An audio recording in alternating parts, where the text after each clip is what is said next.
Media से दूसरी पर है। पे आया तो इसमें कोई अभाम नहीं रहा कि इलेक्शंस जो थे, जो इंट्रा पार्टी इलेक्शंस थे पीटीआई के, वो पीटीआई के आइन के मुताबिक हुए।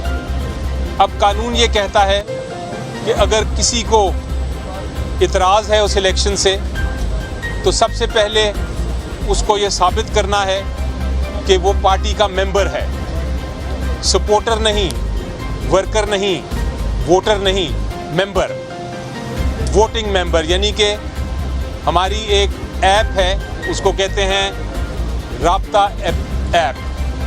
उस ऐप के अंदर जो भी मेंबर्स हैं उनकी लिस्ट मौजूद है।